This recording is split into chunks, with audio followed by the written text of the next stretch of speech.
everyone, and welcome to the Eternal X Wolfpack Paranormal Podcast. I am your host, Sean Ellis, and tonight we have two amazing people that I have actually met live on an investigation, and we will be speaking with them. But first, before I introduce them, I'm going to introduce my lovely co-host for tonight. She is the powerhouse producer for All Access Network TV. Welcome, Ms. Gwen Johns. Hey, how are you? I'm doing fine. How are you? I'm good. I'm good. So you ready for this? I am. I'm excited to meet them. I haven't had but maybe a minute to talk to them, so this will be good. Yeah, they're definitely interesting. I did have a chance to meet up with them when I was in Keysburg, Illinois at the Masonic Lodge, and they were there with Jamie Lynn Keller, and they were part of the team that I investigated with there that night. And the name of the team is Phantom Pals, and you can find them on Facebook under Dead Squirrel in the Woods Studio, and on YouTube, The Veil. That is the name of their two places you can find them at. So let's introduce them tonight. We have Nick. Hello, Nick. Hello. Hey, Nick. And we have Leah. Hi, Leah. How you guys been? Well, been good. Fantastic. It's been a little while since I've seen you guys. I mean, I see you pop on and off once in a while and catch some of your podcasts here and there. So, yeah, it seems like you guys have been pretty busy since I seen you guys in Keysburg. Yeah, we've done quite a few locations. So, yeah, it's a fun little duo team. That's awesome. I enjoyed teaming up with you guys. We had fun, especially there in Keysburg. We'll talk about that toward the end of the show here. About the Keysburg part. So my fans and my followers, I normally ask this question: what got you guys into the paranormal? Because I just like listening to the background of how people got into it and why they got into it. Leah? Kind of a long time history, enjoyment of trying to learn a little bit about ghosts and whatnot. Of course, you grow up with, as a kid, hearing ghost stories and campfire stories and stuff, but I never really had any major experiences until maybe my adulthood. I'll be honest, I saw taps like when they first started way back when, and I was like, that is cool. I would want to do something like that. But really didn't start up until probably 2019. I had moved to North Dakota just before then, and I was thinking, oh, I bet you I'll find a team out there, and I'll try to start up with a team in North Dakota. And believe it or not, with all the history that North Dakota has, where we were in North Dakota did not want to discuss such things. The city that we were in really kind of turned into a hush-hush. We don't talk about that kind of stuff here. So it wasn't until I got back in 2019 that I started looking for teams and joined up with a team for about a year and a half, and then sort of went a little solo for a little while and met other teams and spread out to different places. And then I met Nick, and we decided to do a duo team. And now we're still a duo team, but we also teamed up with Racine Paranormal. So we do stuff with Racine Paranormal as well. mm-hmm. Awesome. I've kind of always been into it, like watch the X-Files, ghost shows, paranormal stuff. And then in about 2002, went to the Milwaukee Paracon and watched presenters. And my sister, who is about 20-some years younger than me, decided she wanted to do a podcast. And I kind of knew what would happen. I'd be doing all the work because she's a teenager. And then I saw an opportunity to be a tour guide for the Sheboygan Insane Asylum, or the Sheboygan Asylum, and I was hooked on ghost hunting since then. started a little group with the dead squirrel thing that kind of, we did a few locations, and everybody kind of separated a little bit, and then met Leah and worked with Leah the first time in Ashmore about almost, actually a little over a year ago now. Yep. And we decided to become a duo, and I'm actually enjoying investigating instead of leading people around, and the experiences I get. And she has the same taste I have in topics, so we have a great time investigating and researching and just kind of talking about it. So that's awesome. So technically, I almost got to see you guys in your startup stage then, since it's been about a year ago when you guys started. That's yeah, pretty close. Because it's about a year ago since we were almost in Keysburg together. So, Actually, yeah, you met us April, May, June, July, August, about 4 months after we got started, because we did our investigation together in February of last year at Ashmore, but didn't really become a duo until the weekend of April 27th was our first duo investigation. And that was Ed Gein at Washura County Historical Society. We actually got the Plainfield tour.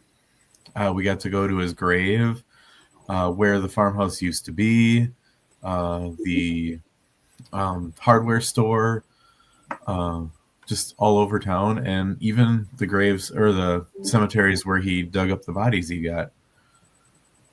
Mm-hmm. Oh, wow. Yeah, Shania met us maybe 4 months later. So we were a very new team. Mm-hmm. Yeah, I've been invited to come down there a couple times, and it's definitely on my list to go down there. I know people's had a lot of experience there in the jail cell there where they held him at, and they've got some trigger items, I guess, there as well.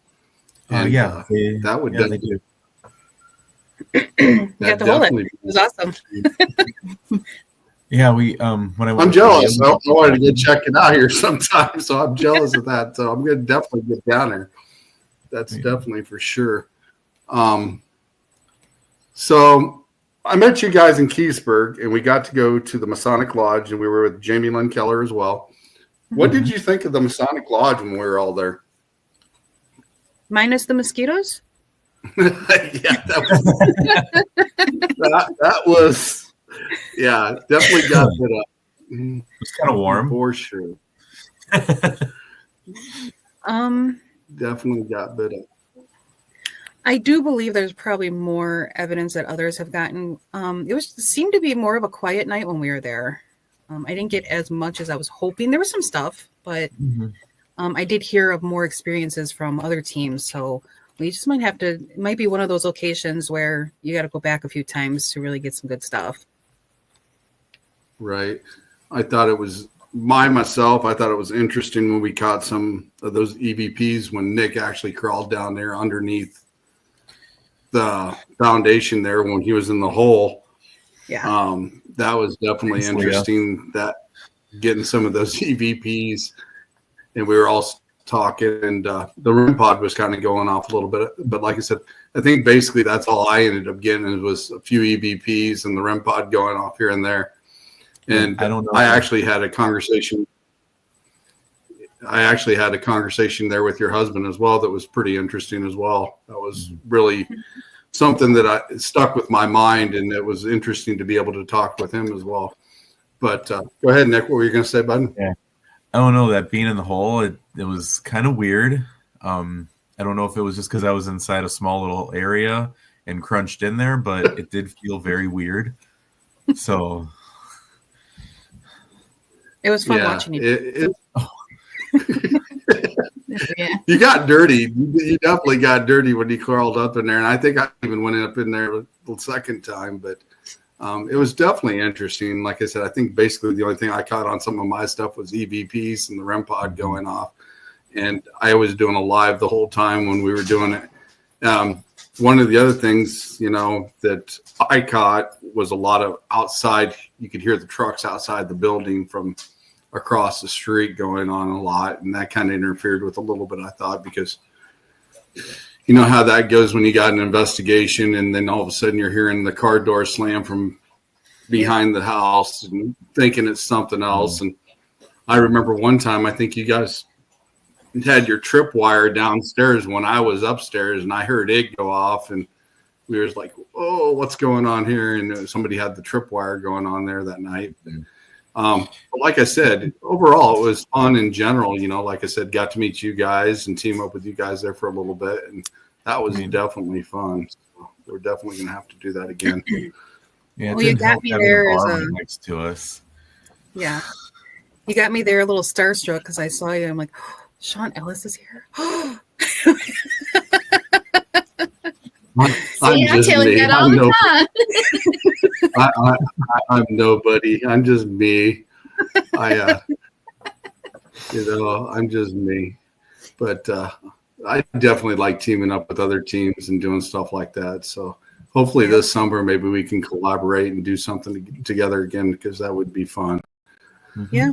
Where are some of the locations that you have found since you've been investigating that you have found interesting? Well, our go-to is Brumder in Milwaukee. Yeah, we do a lot of Brumder. We do a lot of Brumder. Hey, That is my girl. husband. We've got a few people in the house. We got Lori Bragg in the house. She's associated with Pam Harris from Serene Divine from Indiana, and Kitten Scrub. Kilted That's Scrub your is my husband? husband. Yeah. Yeah. So, but yeah, we got a few in the house. So we'll build up here in a little bit. What was that? One time in Brumder, your doll moved. Yeah, so I bring a doll. Her name's Estelle. She comes with me in all my investigations, and we were in the George room.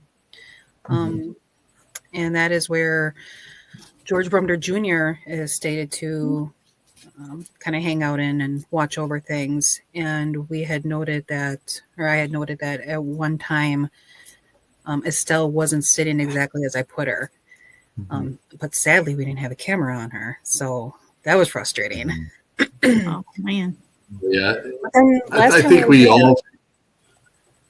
think we've all come across things when we're getting ready to set up, and we've had certain pieces of equipment set up and the camera's not up and running, like a cat ball roll across the room for no reason, or like you said, the doll shifted, or etc. And it's so aggravating to not be able to capture it, because like I said, you're getting set up, ready to go, not expecting anything at all. And then that seems to be the time it all happens, is when you least expect it. They get you off guard. But still, it does. The two of you witnessed it. You've experienced it. So that's something nobody can take away from you as well. So that's also a good thing. True. But we had some interesting stuff happen at Rock Island Roadhouse when we went there the first time, me and him. Well, the only time, but we do plan on getting back there. We were on the third floor, and with all the investigating I have done before with my old team and with other teams, and now with Nick, I have never seen or heard a REM pod go off. It's crazy. In the 2 years before I even met Nick, a REM pod never went off anywhere we went. And so for the very first time ever, a REM pod went off when we were in one hallway of the third floor. So we both kind of go running to go see what that was about. And then our dead bell would go off in a different hallway. So we'd go to that hallway. And it just felt like it was kind of messing with us, because it would take things and use it when we're not standing right there. And it was almost like running in circles. Like it was really messing with us. It was fun. We even checked that there was no like the battery pack for the dead bell was nowhere near. It was far away from the dead bell, that it wouldn't trip it off, or nothing was there that could make it go off. Right. And I think we were live then too. Didn't we go Mhm. live at that point? And I got all excited because I'm like, oh, is that the REM pod? No way. And we went running, and then the dead bell went off in a different hallway, and then the REM pod would go off again. And it was just like this back and forth where we can never catch it with our eye. And Right. like it was toying with us. It sounds like it. Is your doll haunted? The one you take? No. Okay. The one she takes isn't. He Oh, has you take one that is? I may have one. We haven't confirmed there's a spirit in there, but Mhm. 2 locations we've said her name and cat balls have gone off by her feet. Nah. So unless there's That's something interesting. in those locations messing with us, I don't know. Could be. But she Yeah. moves pretty You quick when guys, the cat ball goes off by its feet. Oh, yeah. you mentioned you the in the Rock phone? Island Road. We got a little delay here. What'd you say, Gwen? Oh, no. I was agreeing. Yeah, it might No. be. Oh, you mentioned the Rock Island Roadhouse. I actually had a chance to investigate there as well with Eternal Paranormal. And Derek and I was down in the Vortex room, and we were sitting there kind of like trying to figure out where we were going to start investigating and stuff. And I never been there, so Derek was showing me around as well. And we were sitting in that Vortex room, and we heard somebody walking up that hallway and mumbling. And I told Derek, I said, just sit there, because I thought maybe it was the girls, Alicia and them guys were messing with us for a little bit. And I was like, just let them go. So we sat there for a little bit, and then we kind of looked around, and then we went out and looked down the hall, because you know how long that hall is. And then you got to go down to the corner and take a left. So the time that we allowed, if they were sitting there close enough where we could hear them, they couldn't get away far enough, without us seeing them, you know what I'm saying? But we actually experienced somebody walking down that hall and voices in that little hallway down there as well. And it wasn't even the girls. And we thought that was interesting as hell for the fact of it being in that vortex area. We've got Susan Victoria in the house. Thank you. And thanks for sharing, Victoria. Yeah, when we were in the basement where the women were taken or whatever, down there by the doors where they do deliveries. Yeah. I swear we were hearing stuff, and I'd go out there and I didn't hear vehicles or anything, but I couldn't debunk it or verify it either. So Right. Yeah, I would there's say that would be definitely a lot of So it's definitely on our list to go back to prove it. There's definitely a lot of activity in that Rock Island Roadhouse as well. Like I said, we had quite a few experiences because we were there almost all night long for that, and we got quite a bit of stuff from that, and it was definitely interesting. So if you guys happen to go back there, hell, I'll team up with you guys when you go there, because I'd definitely like to go back there again. Yeah, let's do it. And he'll have to bring Abigail, because that was the first time the cat ball went off on his doll. That's the one time you didn't run from her. No, because we kept trying to debunk it and moving stuff around in her. But no, when we were at the Boyd house and we were being very vocal about the cat ball going off, and like we put it by her feet, like right on her lap, so it wouldn't move or turn or anything. And I remember saying, if that cat ball goes off, because she was sitting behind me, so I can't see her. Like, if that cat ball goes off behind me, I'm going to have a problem with this haunted doll behind me. And within minutes, it went off, and I sure did stand up and run. Pretty quick. It's really quick. So is that the investigation that got you running the only time, or has there been another one? The only other time I ran was not paranormal. It was because it was a huge black spider, and I don't play that game. It came way too close to me, and it came out of the wall that I was sitting up against, and we're not doing that. I get it. That would be kind of creepy, looking up and around the corner, and all of a sudden there's a spider there. But yeah, that would definitely. What? something. White House. I mean, I'm not also scared. Yeah, that. Didn't we have the What, door Nick? open at the White House? Yes, at the Boyd House, we had the door open. So I don't know if you guys have been to the Boyd House yet. It's in Minnesota. No, I haven't been to the book. Yep. So we were there, and we've actually packed up, and we were just kind of hanging out because in the living room area there's a TV, and they have like a little DVD documentary about the Boyd House. Mhm. So we had a little time to kill, and we decided that we were just going to watch it and then head out after that because it's about an 8-hour drive. And as we're watching it, again, everything's packed up, so like no equipment was out. So of course that's always when things happen. And I'd gone into the kitchen to grab food for us, came back into the living room. The second time I went into the kitchen, the door to the basement was wide open. And that door, we made sure that we shut because there's actually a sign on the door. The owners wanted to make sure that that door is always closed. So we made sure that that door stayed shut. And I was like, well, I would have noticed if that door was open the first time I went in. So at some point, that door that was latched opened. Maybe it was Cool. cool. Doll. Wow. So Boyd House was pretty cool too. Yeah. So you said you've got a lot of other cases that you've investigated and stuff. What are some of the things that you actually crossed with some of the other investigations you've had? For me, I did the Washura County once with Leah, but the first time I did it, I actually sat in Ed Gein's cell. And for historical context, that's not the cell he was kept in for the long haul. It was just where he was booked for like 2 days. They actually have, I think, train exhibit or something else in the cell.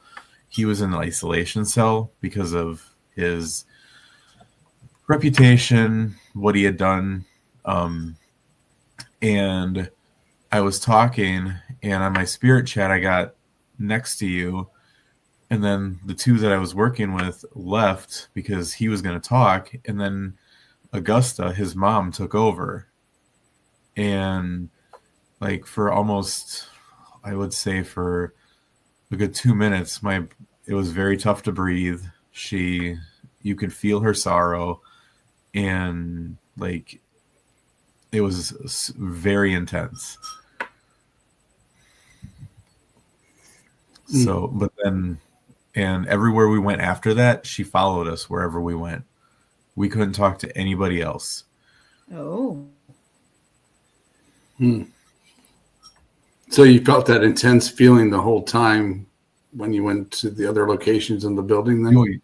Yeah, you could feel her presence, and then you asked, is this Augusta? And so could we talk to anybody else? And we would get the no, like if you do 1 for no, 2 for yes or something, or the yes and no thing, and we'd always get no, and it was always yes for Augusta. And she just took over the whole night.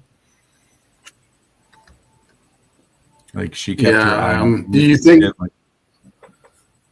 Like she didn't trust anything. Do you believe that?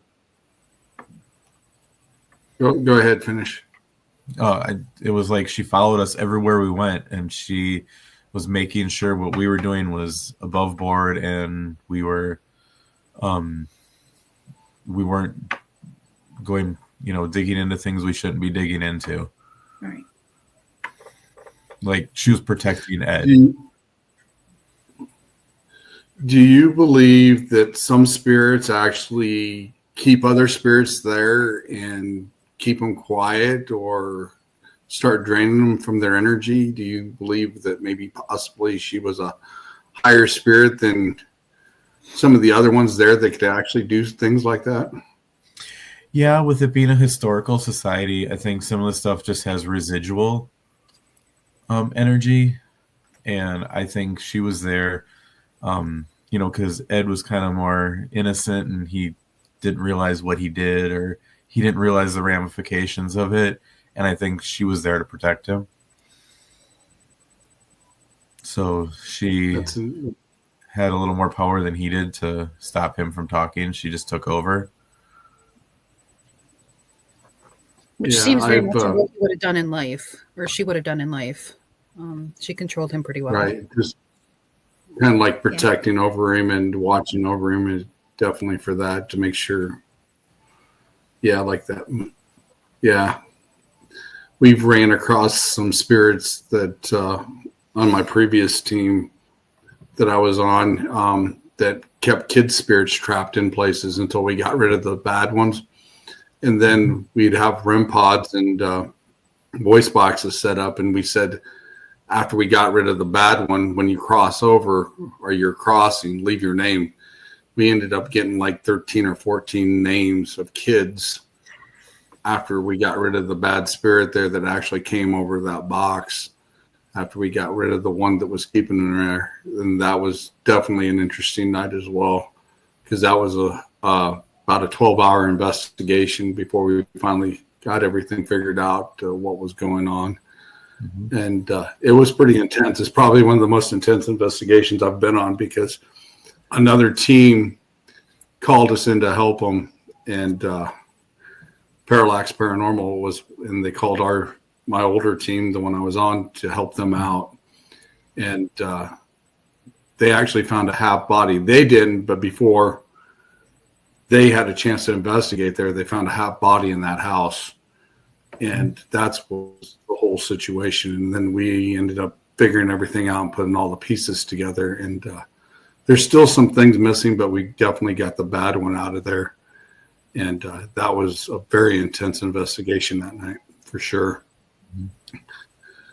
Do you guys believe in crystals or anything like that? Or do you guys do anything before you go into an investigation, or to protect yourself? Or how do you guys do that? Because everybody's different. I've heard both sides where it hinders an investigation, but I don't wear them when we're investigating. I will, because to get my energy back up, I have some for afterwards to kind of cleanse. I have crystals that I wear daily, like they're on my wrists. So like my tiger eye and amethyst. So I keep them with me. But when I'm on investigations, I do actually take them off.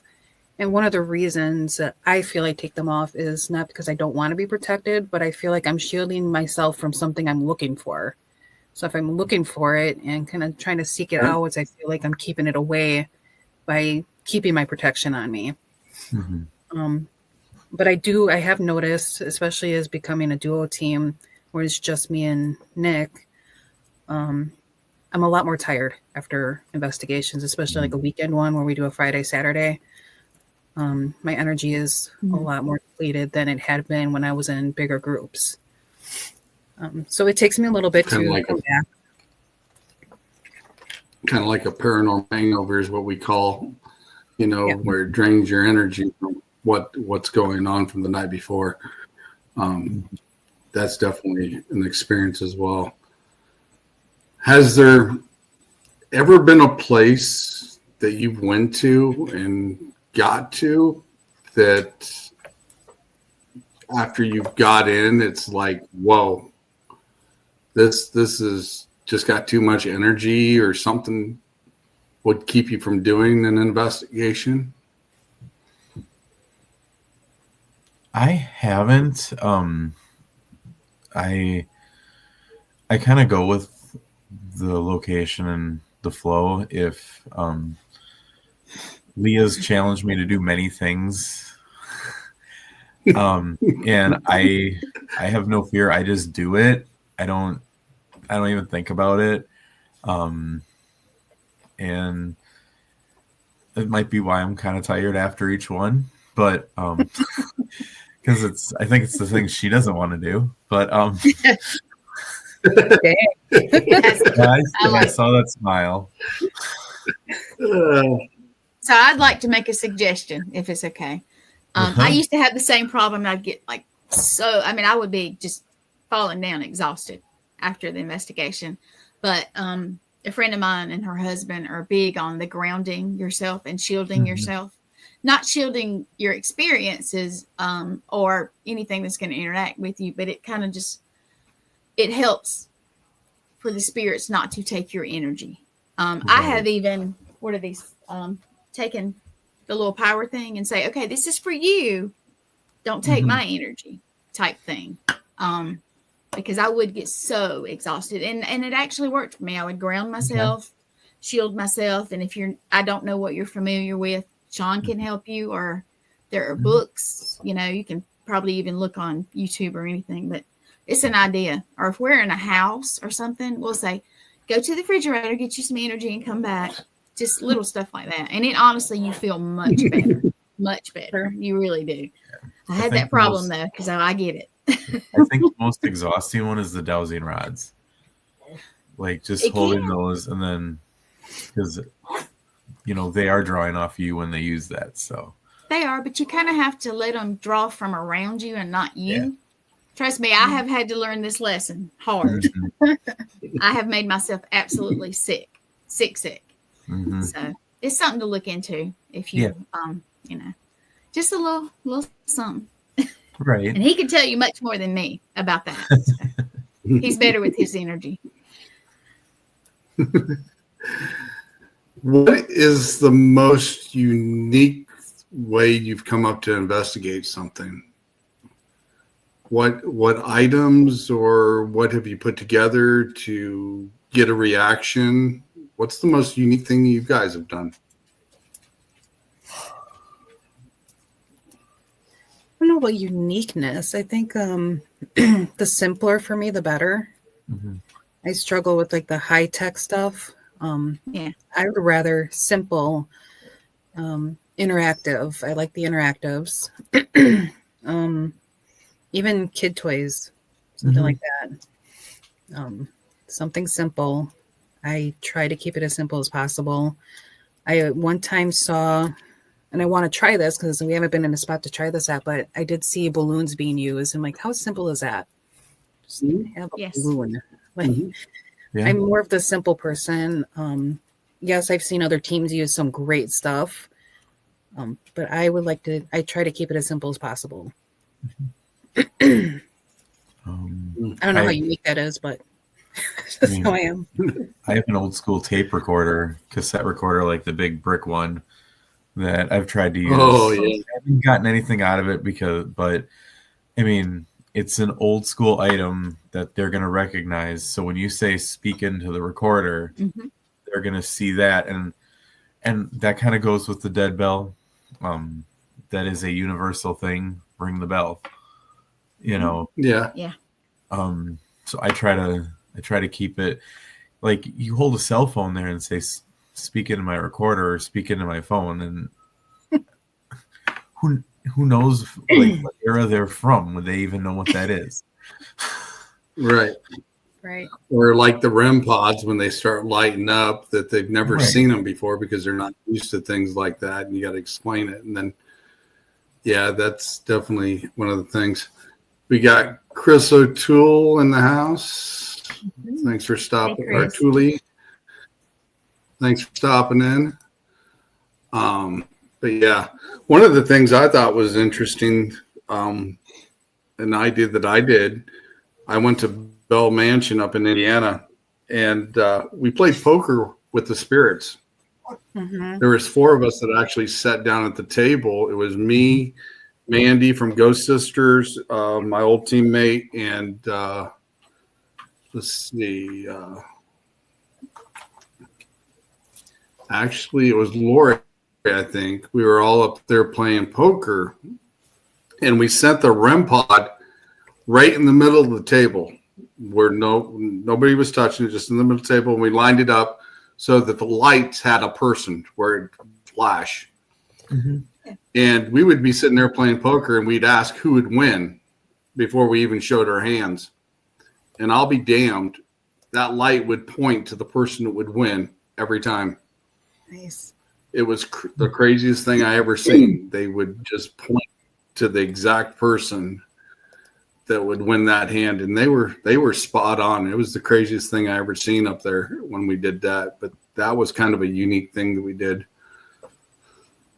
I do like the idea of doing non-investigations investigation, where you're not sitting in rooms and trying to communicate or look for things, but just doing a day-to-day activity, but still having recorders going. Like, again, for later this month, we're going to the Asher home in Indiana.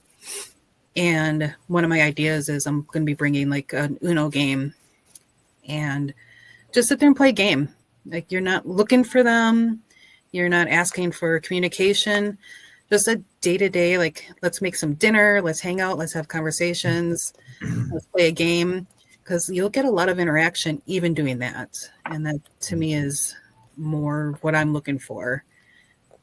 But I'm still waiting to look for my aha moments. Like, I want to hear a door slam or something bigger. I'm waiting for. Haven't hit it to yet. But we did have something happen at Ashmore that we don't talk about a lot. But I think we downplay it so much. And to me, it was a bigger deal. But we went to Ashmore for a public investigation. So we just joined in. We wanted to go somewhere. We just wanted to do something fun for the weekend. So we picked up Ashmore and did a public investigation. There was 2 spots left. So we're like, let's just jump back over there. And yes, there's going to be other people there that we don't know. So it's going to be a bigger investigation. But there ended up being like maybe a smaller group of 5 or 6 other people.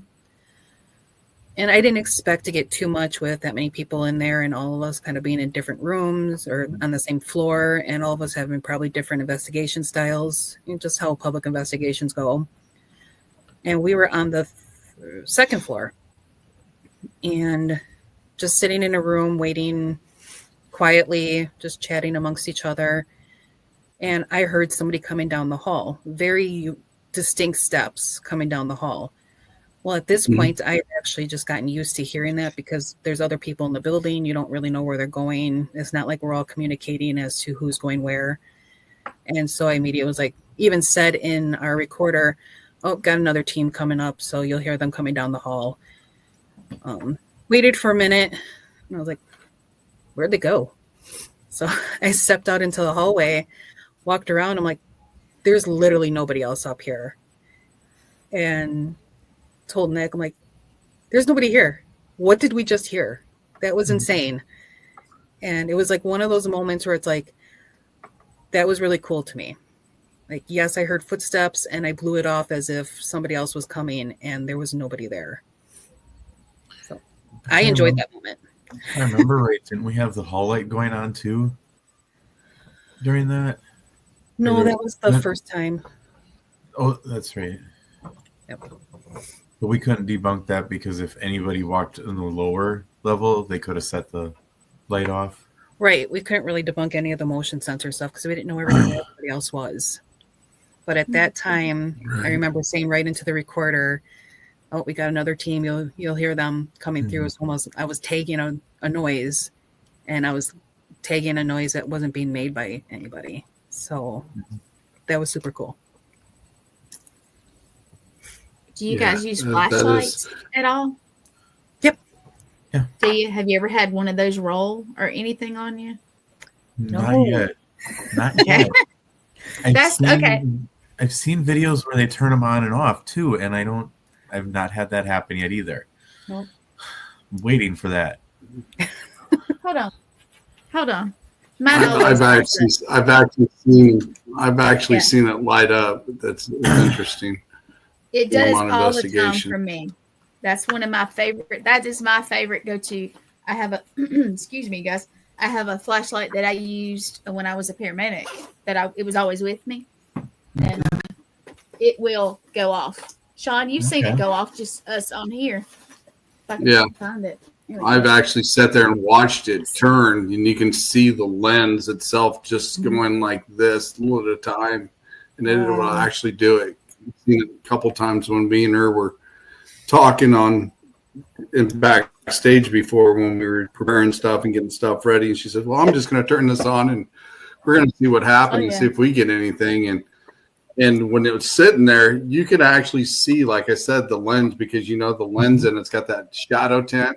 And if you watch It it, you does. can just gradually see it start to turn. And it's like, yeah, it's definitely interesting. I've also seen it happen in investigations I've been at before as well. And it's definitely unique. And I'm probably going to start doing some of those more often, because I've got one of those little mag lights that they could probably do it with real easy. Mhm. Yeah, this is the mag light. Especially when I used it for years, and you just Mhm. see if we can get it to go. All right. Can you guys see it on? Mhm. Yep. It's not real stable. Sorry about that. you're going Here. to have to go up with it a There little we bit. go. Yeah. Hang on. Well, you guys keep talking, and I'm just going to sit here, and we're going to see if we can get. All right. If somebody's Yeah, here, you're going to have to. these guys would You're gonna love have for to you lower to your turn this camera. flashlight off. You're going to have to lower your Can't see camera it? just slightly. You can see the top half of it. Yeah, there you go. There you go. Is that good? But yeah, you could actually see where that gray spots in that lens. You could Yeah. actually see it kind of moving a little bit when it starts doing it. It's definitely interesting. Let's see. Turn it off and see if it'll turn it back. All right. But Okay. These guys really want to see this flashlight go on and off. So you guys can turn it off for me. That would be awesome. Where are you that you're I'm at home. Oh, okay, so you have some stuff going on at your house? Yeah. Always. Yeah. All right. Come on, you guys. They have not seen a flashlight go on and off like I do all the time. So I know you guys can put it on and off. And I know you've talked to Sean. yeah, before, Gwen so- lives in You see it? lives in Yes, South Carolina. Guys, turn it off for us. So,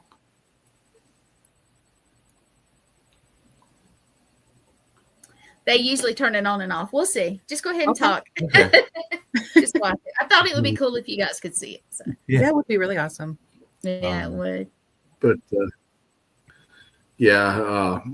she lives in South Carolina down there, and she's got some activity. And I actually got activity in my house as well, because, like I said, when I was on the old team I was with, we trained some of the rookies we had for that team here, and we got EVPs and REM pods going off here, and there's about 6 of them that I know that runs around in my house, and 2 of them are little kids.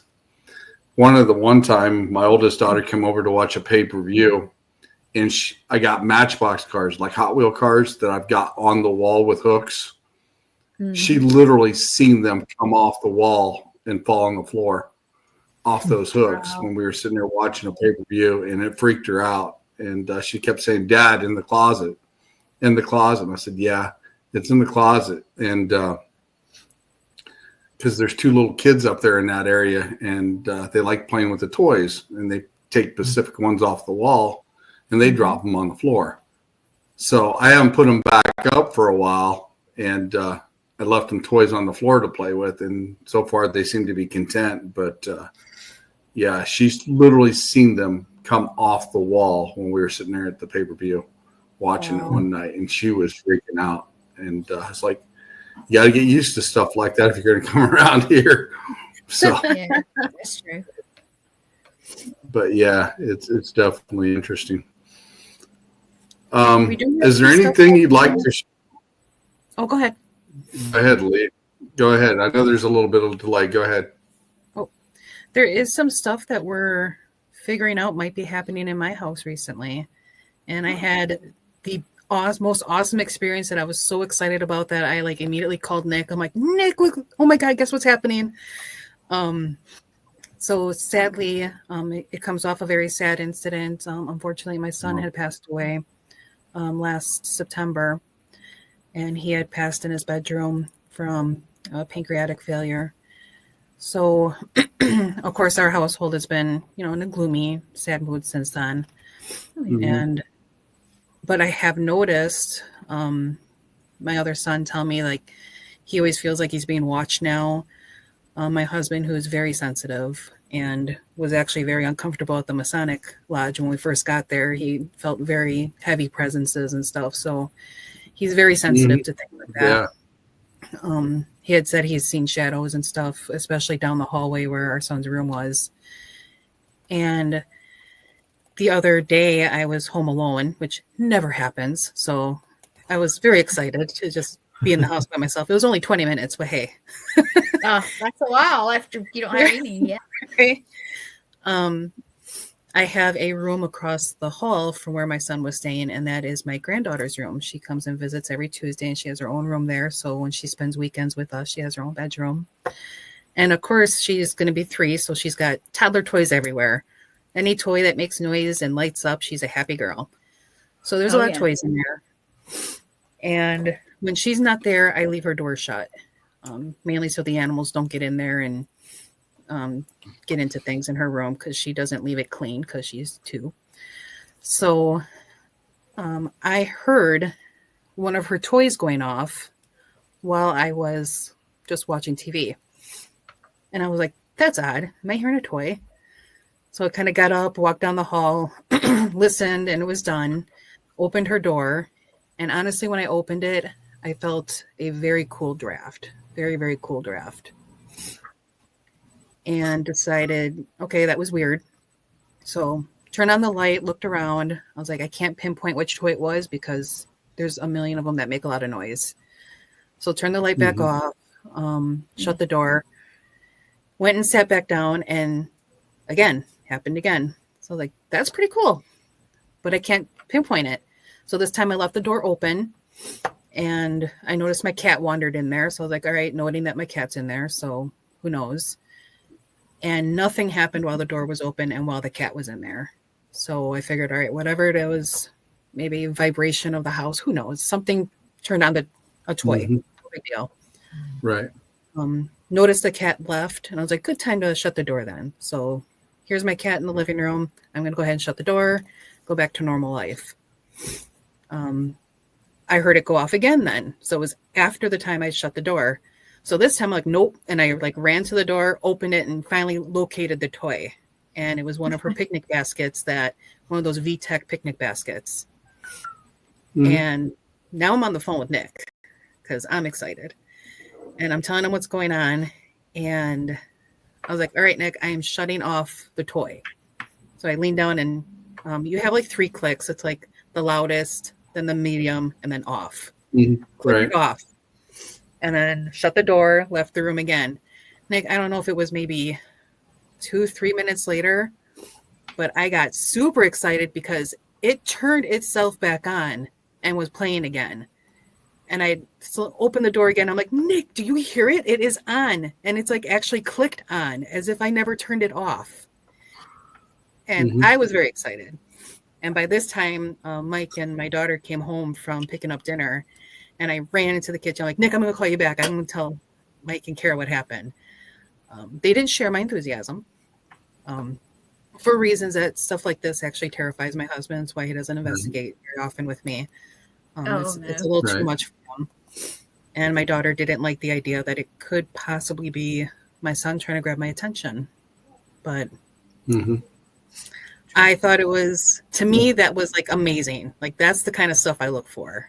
And I was like, to this day, I still kind of sit there and go, well, I do wonder if that was him trying to talk to me, because he knows that I would be excited about this. Right. Definitely my condolences go out to you for your family and your son. I know that was a bad thing that you guys had to go through. And I said, my condolences to that. Did you happen to maybe even put a recorder in there? Maybe try to get some EVPs to see if it possibly was your son trying to communicate? I would love to investigate. At this time, the family has really not wanted me to do so. So part of me wants to do it on my own, but I would love to have my husband and son's blessing to say, yeah, check it out. But right now they don't want to even know if something's there. Right. Because one thing that I've realized, I've had people that's passed on that I've been close to, like I said, a girlfriend and stuff that's passed on. And I actually experienced a full apparition of her standing off to the side of me here in this room, and seen her fully standing in front of me not long after the funeral. And she did communicate with me several times, and she still does to this day.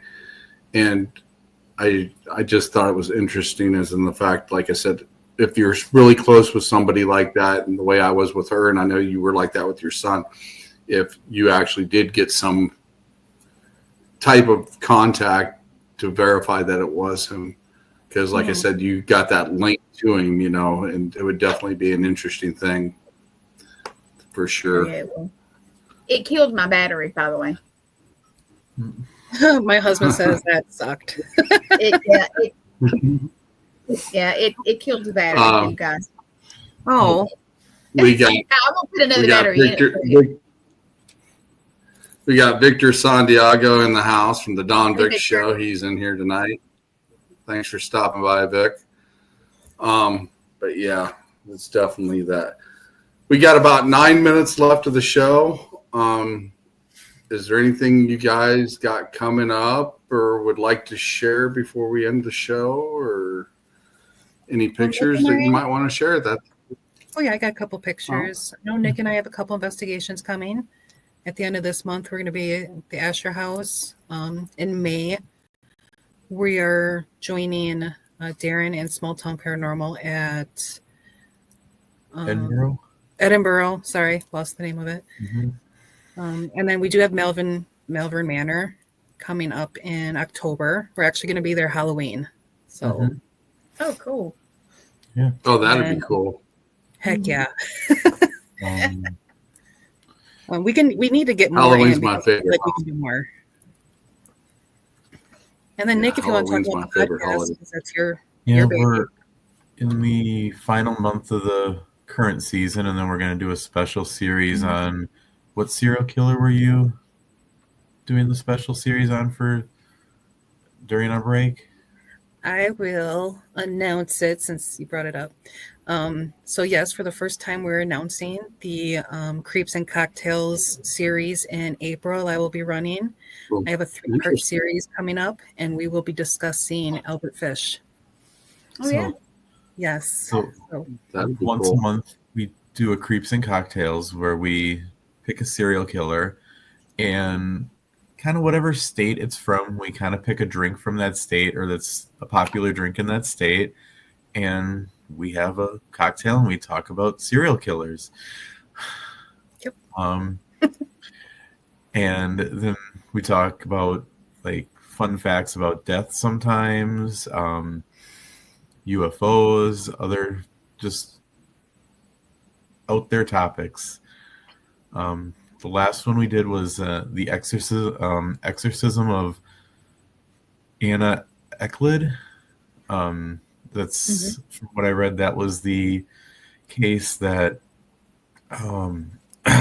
inspired The Exorcist. So, so we went into that, and we just pick fun paranormal topics and research it and just have fun with it.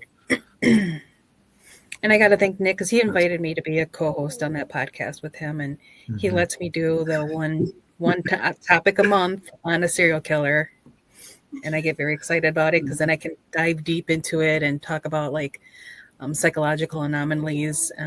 We look into like what could have happened in childhood. My degrees are in forensic psychology, so those are things that I'm very passionate about.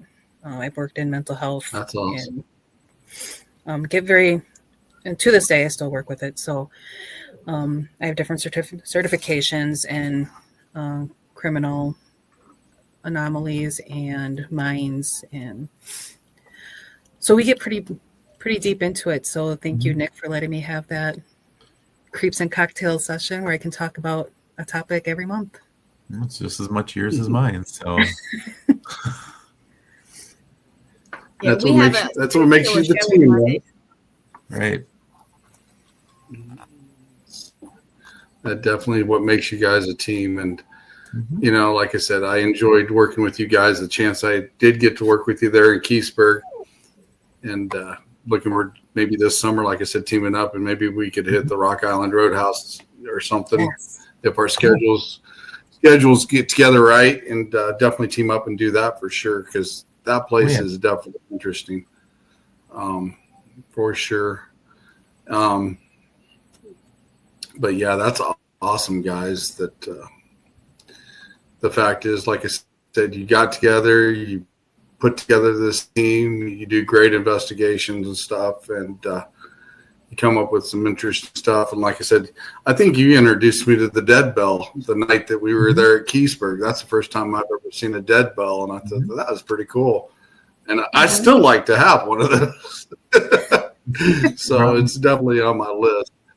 It's on ghoststop.com, so that's where I go. But I always thought those were cool. But we got about 4 minutes left. You said you got a couple pictures you'd like to show, Lee. If we can show those and talk about them real quickly before we go and set you backstage. We might extend it here a few more minutes. That's fine too.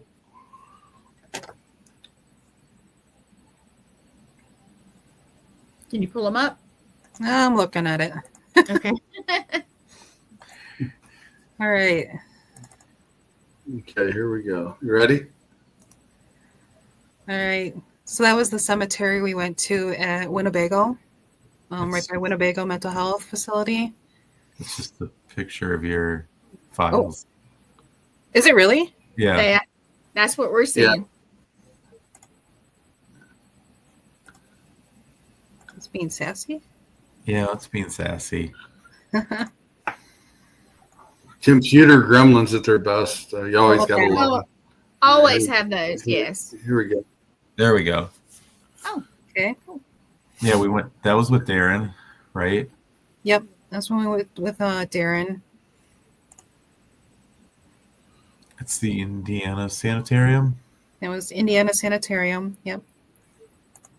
That's cool. That was us. That'd be a good place. I figured we'd add us in there. That was Yeah. in front of just something I thought was really cool on the side of the Oh, road yeah. in Indiana. It was like an abandoned building of some sort. I'm like, that place is cool. We're going to take a picture. Yeah. So road tripping. You kind of want to go in and investigate. Yeah. That's the Boyd House. Mm-hmm. That's So that was interesting. in Minnesota. Had to add that was Really? Really? had to go add there? Rick playing at Ashmore. That's a good picture. That's cute. You gotta have fun. You gotta have fun. Okay. We were having fun at Yeah. Ashmore. Well, we had a lot of fun. And then that was a Horridge House. Yep. Oh. So that's where and then that's again the Boyd House, kind of where we had our grid set up. Mm-hmm. So just a couple pictures there, not much. That's good. That's awesome. That's cool. At least, like you said, you got to have fun on your investigation and have some stuff. I mean, even that night we were investigation when we were all at Keysburg. We went down to Alito there and we all ate pizza that night and stuff. And Yeah. like I said, that conversation was really good. Like I said, I even talked to your husband there, which was a good conversation that night as well. And Yeah. you said he was watching. Hello. So You don't have a picture of didn't the wanna tower forget. I knocked down. What'd you say? You don't have a picture of the tower I knocked down that you built. I don't. So you were playing with the rocking horse. I was playing with some blocks, and I built the tower, and he knocked it down. And I just him. But yeah, like I said, it's always cool when you can have a little bit of fun and go out and talk with new teams and go out and investigate with new teams as well, because you learn stuff. I mean, different techniques, different ways. And that's one of the reasons why I like doing this show too, is being able to talk to teams from everywhere and get their perspective and some of the things that they've done and why they've got into the paranormal to begin with. And kind of keep that link, to everybody, So like I said, I get along with a lot of teams, and like I said, I actually got to meet you guys live, and I thought that was great, and team up with you. And like I said, hopefully we get to do it again here in the future. Maybe, like I said, maybe we can do it at the Rock Island Roadhouse, because like I said, that would be an intense one as well, because there is a lot of stuff going on there.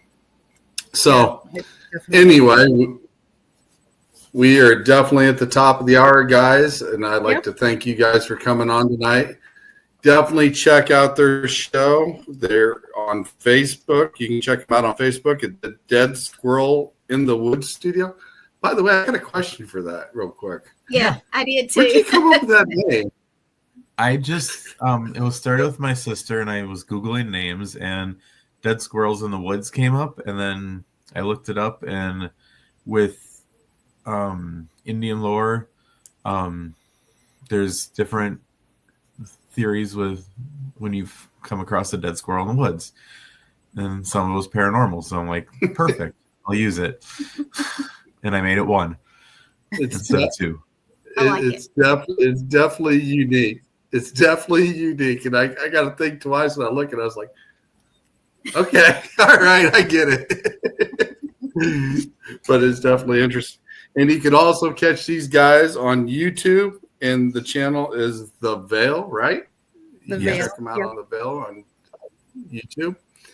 And go check these guys out. They got interesting stuff, and like I said, they go on investigations and they debunk stuff as well. And like I said, I appreciate you guys coming on tonight. And, I always put up a little banner a little later after the show, welcome them to the family, because like I said, once you're on here, you're always welcome to come back on.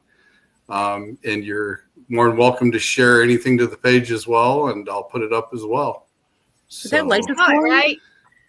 Yeah. Oh, okay. Yeah, I just seen hang it pop out. on. I was like, yeah, when he drops you down, hang on a minute. Okay. Okay. all right, I'm going to drop you guys backstage, but definitely check out these guys on Facebook, the Dead Squirrel in the Woods Studio on Facebook, and on YouTube, The Veil. And like I said, thank you guys for coming on tonight. And Yes, thank you. we'll talk with you backstage here in a little bit. All right. Thanks for having us. Yep, thank you. Well, Gwen, what did you think? I like them, and the flashlight just did Yeah, do its little thing for him. yeah. I was sitting there when I was talking. I was like, "There it goes." But like I said, if you sit there and watch it, like I said, you can actually see that lens move. And I've seen it a few times. The night we were doing It's some work moving on now stuff. a little bit. I can see it, but yeah. Yeah. Well, your name's in the way of it right now, but like I said, you can definitely see that lens turn a little bit, and you can watch it turn. So, like I said, those two guys, Leah, and Nick, two great people. Go definitely check them out. Yep. Check Anything you got to say before we close out the show? Because I got a couple commercials I'm going to run for us. And anything you'd like to add? Not really. Just show up next week and watch us again. What about your shows coming up on tomorrow night? Anything I do have interesting? 3 shows tomorrow night. Yeah. I have one at 7 Eastern time. Bridging the Seen and Unseen with Shane McLean. I have one at 8:00, which is our serial killer, supernatural, and murderers. And then at 10:30, I have Facing Nightmares. And then we have 2 on Wednesday also. So come see any you like, and comment and interact with us. And I appreciate it. And you can catch those on the Eternal X Wolfpack Paranormal page, as well as the All Access Network television page, and several other locations as well. You can definitely find all those shows on here as well. Thank you, Gwen, for being my co-host tonight. And I'm going to close out the show here real quick. Next weekend on the Eternal X Wolfpack Paranormal, I have some friends of mine yet again that's going to be coming on. The Eternal Paranormal. I was actually teammates with her before, and she has a team of her own. And we actually got to investigate the Rock Island Roadhouse, what we talked about tonight with Lee and Nick. Those are the ones I did that with as well. That's cool. So we will have them. We will definitely have them on next week, and I'm looking forward to having them on as well. I hope you guys have a great night and the rest of your weekend. And I'm going to close out the show with a couple commercials here real quick, and we're going to be out of here. So here we go. Here is the first one.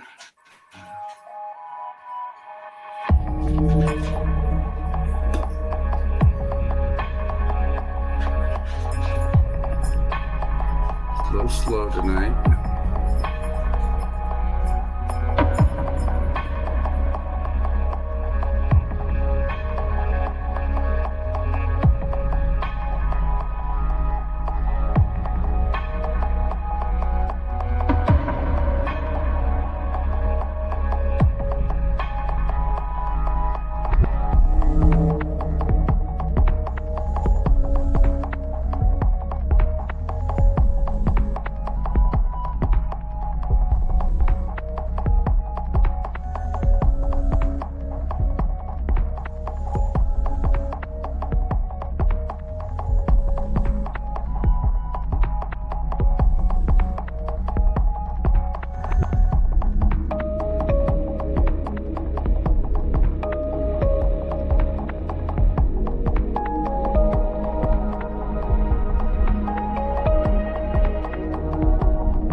Brace yourself for the Paranormal Rockdown, July 18th and 19th, 2025 at the Haunted Broadhead Manor.